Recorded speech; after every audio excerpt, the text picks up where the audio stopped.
working on firmware or BIOS development and have DXE driver files. These run during the UEFI boot process before any operating system loads. I'm Evan Brooks, Certified Support Engineer, and I'll explain what these UEFI driver executable files do and how to work with them. Let's take a preventative approach first. A universal viewer can often read a DXE file even if its header is corrupt. Stay tuned for more info on my specific software suggestion.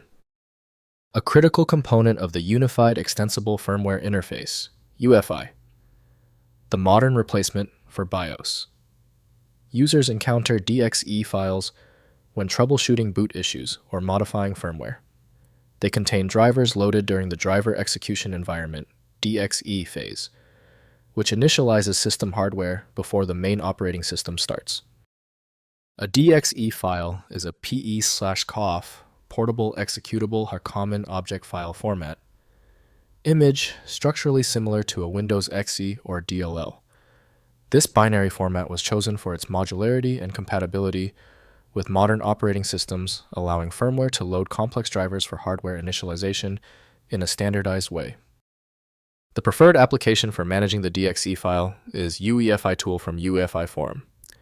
Windows lacks necessary integrity checks, so safe handling requires approved software. Windows safeguards them because the OS cannot function properly without them. To bypass the error, right-click the DXE file and choose Open With. Test UEFI tool if it is an option. If it's missing, select any other program. Some niche tools handle the format better. If your DXE file will not open, do not worry. Since the standard approach didn't work, it's time to get surgical. Let's quickly go through these 3 core troubleshooting procedures. First, inspecting with UEFI tool. Use UEFI tool to extract and analyze DXE files from UEFI firmware images. The application opens BIOS update files or firmware dumps revealing the DXE driver hierarchy. Right-click DXE files within the firmware structure to extract them for analysis. Understanding firmware structure helps developers troubleshoot boot issues and customize firmware behavior. Next, developing UEFI drivers. Use the EDK2 EFI development kit from Tiano Core for creating new DXE drivers. Install Visual Studio with the EDK2 build environment and write drivers in C following UEFI specifications. Test drivers in QEMU virtual machines or dedicated development hardware before deployment to production systems where firmware errors can prevent booting. Finally, avoiding system damage. Never directly modify DXE files in production firmware, as this can render computers unbootable, requiring specialized recovery hardware. Only work with DXE files in controlled development environments with recovery procedures available. Most users should never need to interact with DXE files, which the firmware update process manages automatically through vendor tools.